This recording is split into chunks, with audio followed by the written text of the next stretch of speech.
ไอเคพาเขาเจ้าไปเลาะในหมู่บ้านนั่นแหละทุกคนเลย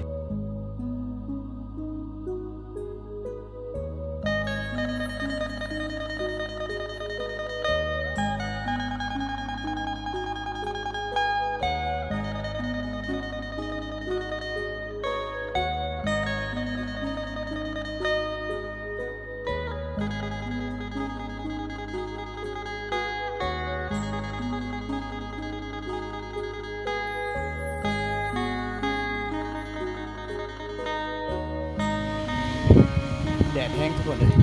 เอาสบายดีทุกคนเลยสบายดียามบ่ายๆนะทุกคนเลยนะตอนนี้ไอเคก็เดินทางมาที่หมู่บ้านแกงทะเมนทุกคนเลยเป็นหมู่บ้านที่ไอเคเคยมาแล้วทุกคนมาตลอดเลยทุกคนแต่ว่ามาครั้งนี้กะถือว่ามากับบ่าวไทยบ้านนอกและกะบ่าวโกยพาลุยทุกคนเลยนะตอนนี้นะบ่าวโกยกับบ่าวไทยบ้านนอกกำลังหยอกผู้สาวอยู่ในฮันนะทุกคนเลยนะหยอกผู้สาวเผารูอยู่ในหานขานะเดี๋ยวไอเคจะพาทุกคนนี่ทุกคนเอ้ยวันนี้กามีการเดินทางอีกครั้งนึงนะโอ้ยทุกคนเลยพระเจ้าพาไปใส่ตัวนี้2 คนล้มสาวเก่งได้ทุกคนนะพาผู้สาวเลาะบ้านเลาะชมวิถีชีวิตอยู่บ้านทุกคนเลยนะ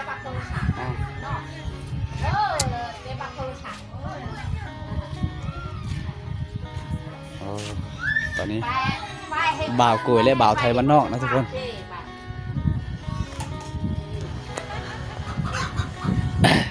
นะทุกคนเลยมาครับส้มวิถีชีวิตนะนี่คือสวนหอมปอมหอมยังข้าเจ้าหยอกสาวเก่งได้ข้าเจ้าไอเคย่อมเข้าเลยทุกคนเลยบ่าวโกยกับหยอกเก่ง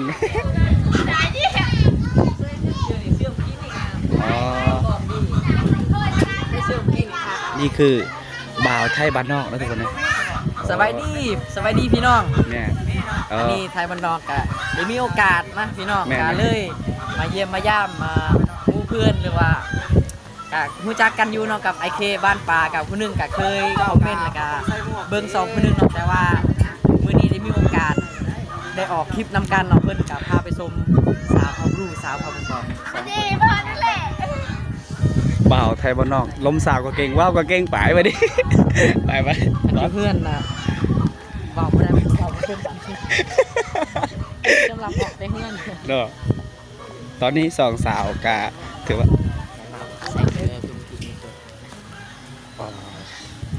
เสียกันอย่างในวิธีเด้งเอาไป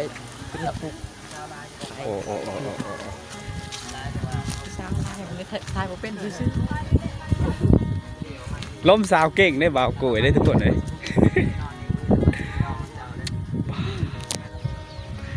ทุกคนเลยนะตอนนี้ไอเคกะย่างเลาะหมู่บ้านกับบ่าวไทยบ้านนอกและบ่าวโกยทุกคนเลยบ่าวไทยบ้านนอกและบ่าวโกยพาลุยอันนี้คือไอเคบ้านป่านะตอนนี้2 สาวกำลังหาเลาะบ้านทุกคนเลยนะ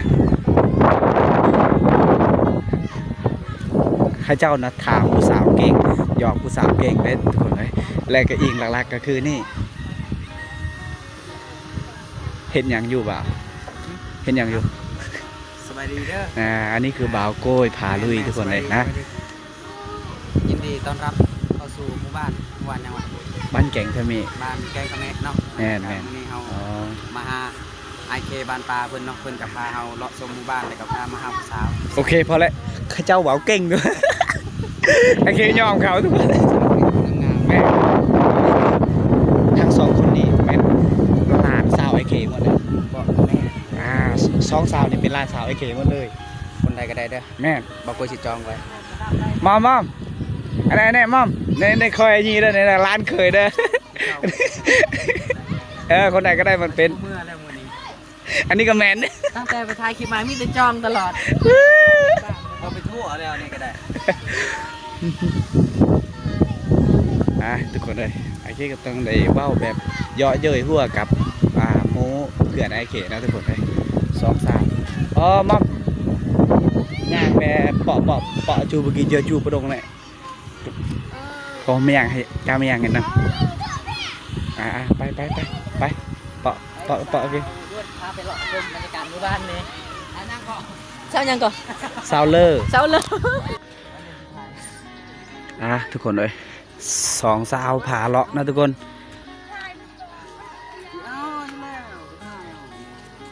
ฮะถ่ายรูปบ่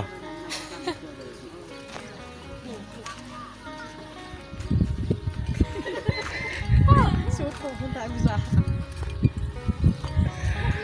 เก่าโคตรเอาขึ้นมานี่เลาะพาไปเลาะเอาจะกินส่งยังไปตามแมงฮงก็คือกันนั่นแหละแมงฮงก็ต้อง มันต้องมีส้มในประกอบมันจึงแสบ กินหมูเป็นปลาแดกกินหมูเป็นปลาแดกอะ ดูดิจ้า หอมส้มบ่แม่นหน่อไม้ส้ม ทำไมส้มก็อุ้ยอย่าแล้วแมงฮงเยอะกล้าจบไม่ได้แต่เขาต้องได้มะนาวเรามากินแล้ว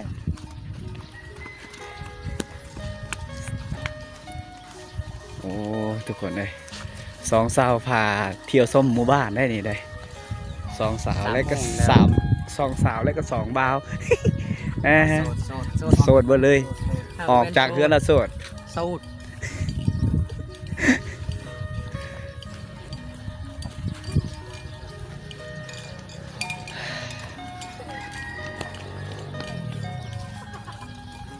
งัวเขาเจ้ามันอยู่แถวๆนี่เราได้นะนี่เป็นงัวเขาเจ้าอยู่กินหญ้าบอนติดๆครับน้ำห้วยเลยทุกคนเลยน้ำห้วยอยู่จุดนั้น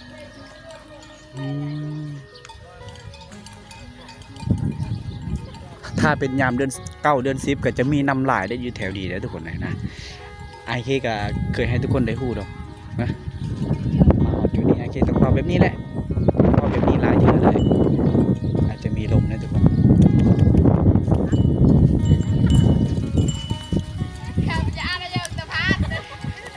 โกยเบาโกย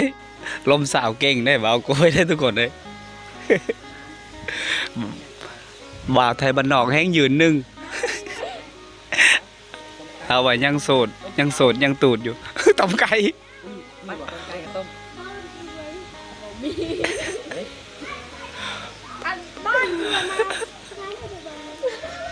สะเดาบ่ให้เจ้าจะซื้อไก่มาต้มได้ทุกคนอันนี้นะเขาเจ้ายอกสาวเก่งนะไอเคพาเขาเจ้าไปเลาะในหมู่บ้านได้ทุกคนเลยไปตอนนี้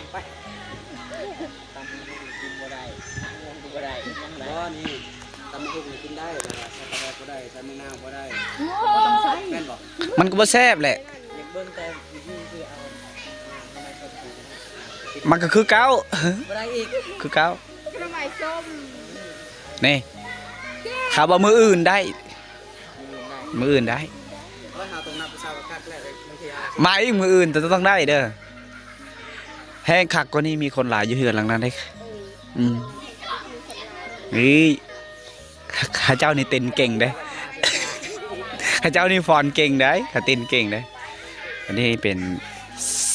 สาวลาวบ้านป้าได้ทุกคนเลยนะ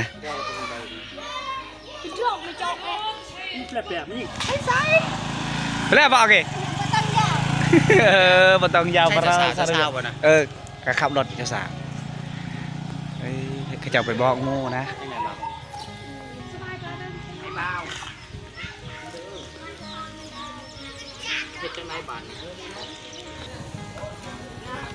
2 สาวกำลังขี่รถจักรเลาะไปเลาะมาคือวางงานลายแท้กับเจ้า2 คนนี่โอ้เฮาไปเจาะกระโมด กระโมดเปียเดิงเลาะวีเลย2 สาวฝ่ากันย่างเลาะบ้านก็เลยแบบว่าย่างเลาะบ้านนะทุกคนส่วนแบบบ้าวโกยกะลมสาวเก่งอุ้ยสบายดี FC ได้หันในโกยเอ้ย FC หัน FC เราฮู้จักเจ้าเลย ยินดีที่ได้ฮู้จักวันนี้โอเคเฮากลับมาเที่ยวส้มนี่แหละมาเที่ยวส้มหมู่บ้านแม่นแหละเฮาฮู้ภาษามาเด้ โอ้ FC เราขอถ่ายรูปนำได้ฮะแต่ว่าเฮาอย่าแล้วเฮาบ่ได้ถ่ายได้กองเฮาไว้แจ้งบ่ได้บ๊ายบายไปกันเด้อ จังได้ปะ ฮะ จังได้ปะ โอ้ยวิเวียกมันกับปลายปดหมวกละมัมกล้วยนี่แนวนี่นั่นเอาตัวนี้หมวกแนวนี่ที่เอกลักษณ์ธรรมศาสตร์ก็มอวีลให้แหละแบบนี้แต่ว่าอ่ออยู่แล้ว อันนี้แหละหนาสดนี่แหละคักเบิ่งทุกคนเลยมันเป็นสาวลาวบ้านป่านะสองสาวกำลังผ่าเลาะและก็ขอบใจเบากุยนะฮักกมาครั้งแรก มาครั้งแรกได้บุษFC มานำ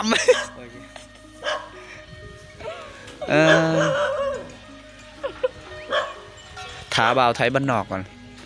เราก็ ไทยบ้านเบิ่งคลิปได้ใส่หมวกตลอดมันบ่งามเลยเนาะ ตอนนี้ก็กำลังหย่างเลาะเลยหยอกเก่งเลย เขาบ่ได้เอิ้นผู้บ่าวเนี่ยเขาเอิ้นปู่ได้บ่กุยยังคือลุงนะพูดอันนี้ก็เก็บเบื้องล่างเขาจะบูโตบัด บ่แม่นเอาโลหน้า อยากพูดเบื้องล่างทีมงานไทยบ้านนอกไปเบื้องช่อง บอดี้ก็ตัดออกเลย แม่นเอาเป็นแบบให้เขาคู่หมดเลยนะแบบนั้นมันสบายบ่ได้ปิดความลับเลยเด้ คือเบาๆอ่ะรอแบบรอลีกนะผมไม่รอพุ่น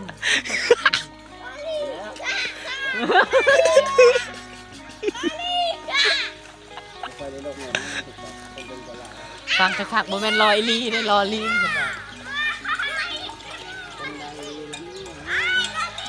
กำลังหย่างเลาะเลยตอนนี้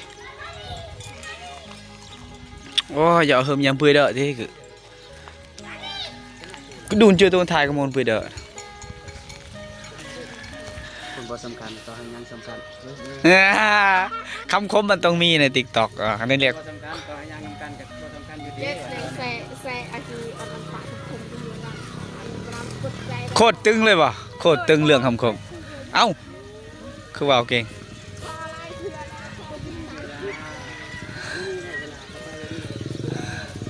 เบาโกยลมสาวเก่งสุดเลยยอมรับเลยทุกคนเลยนะ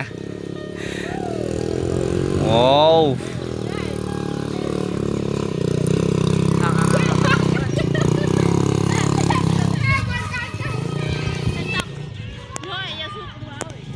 รถอากีอัด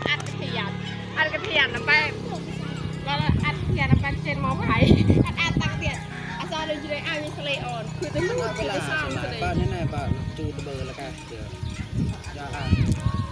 ตา เคราะห์เลยเตือนทูนั้น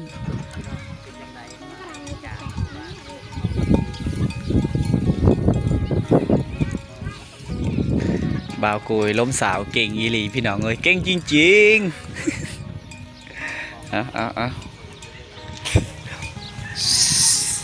ว้าวบ่ได้ว้าวบ่ได้แบบนั้นว้าวบ่ได้ ขอบ๊ายบายเลยเด้อสาวๆเดี๋ยวสำหรับคลิปนี้ก็ขอบใจน้องๆหมู่บ้านแยงทะแมะเนาะสาวยังเกาะแนะนำชื่อไหมอายองแล้วผู้หนึงเด้สาวอเลิศแต่น้องๆเพิ่นกะสีโลกาเข้ากองบันไดน้องเพิ่นอายเนาะกับว่าเราต้องมีทีมกล้องกันสิเนาะอื่นกันนี่น้องในบ้านเพิ่นเจ้าแม่นบ่ แม่ โอ้พี่น้องถามน้องๆเพิ่นกะต้องทำเป็นยังดีน้องแต่ว่าน้องๆอาจสิบ่ทีมกองบันไดแต่สำหรับที่นี่ก็ขอบใจ บ่าวไทยวันนอกกำลังเว้ากับน้องๆได้ทุกคนเลยนะกำลังเว้ากับน้องๆเพิ่นให้เจ้าเว้าเก่งนะเก่งเลยเขาเจ้าเว้าทุกคนเลย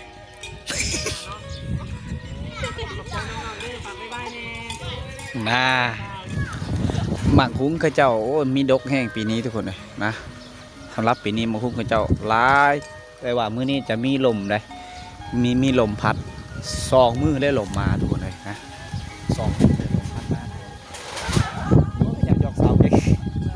ไปเฮาไปโอ้ไป ทางไหนวะ นี่ อันนี้ก็ได้ปะ อันนี้เลยซื้อเลยไป เอ้า เฟซได้ลืมเอาเฟซ เอาไปเลยไหมโอ้ลืมเอาให้เฟซผู้สาว เดี๋ยวมามื้อหน้าได้ซะเห็นแล้วได้ แม่ไปเลย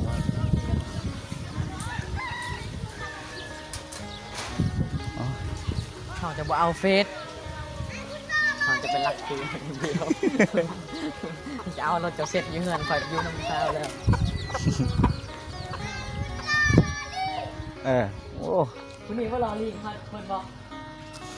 คำนี้ถือว่าเป็นคำเด็ดของข้าเจ้าจะบ่ได้ลืมเลยข้าเจ้าจื้อไว้ทุกคนเลยตอนนี้ก็สิกลับมาหลังจากเฮาเลาะบ้านแล้วนะทุกคนตอนนี้เฮาสิขี่รถกลับบ้านนะทุกคนเลยเพราะว่าตะเว้นกับประมาณ15 โมงไปป่ายนะทุกคนในเฮาสิขี่รถบ่าวโกยพาลุยกับบ่าวไทยบ้านนอกเขาเจ้าจะย่างเขาเจ้าจะขี่รถไปก่อนนะส่วนไอเคจะค่อย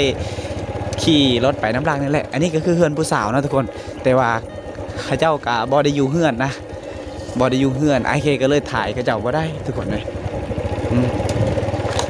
ตอนนี้หมู่บ้านนี้เป็นหมู่บ้านที่ไอเคมาตลอดเลยทุกคนเลยแต่ว่ามาครั้งนี้จะพาพาบ่าวโก้ยและบ่าวไทยบ้านนอกไปเที่ยวชมในหมู่บ้านนะแต่ว่าข้าเจ้าน่าจะมีผู้สาวเลยข้าเจ้ายอกสาวเก่งแห้งทุกคนไอเคก็เลยพาทุกคนไปเบิ่งวิธีข้าเจ้ายอกผู้สาวเลยทุกคนเลยนะโอ้ข้าเจ้าอองฟื้นป้าคุยชูประดง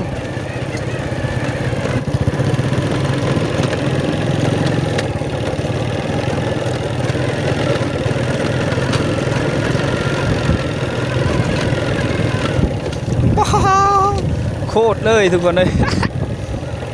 โคตรฝุ่นเลยมา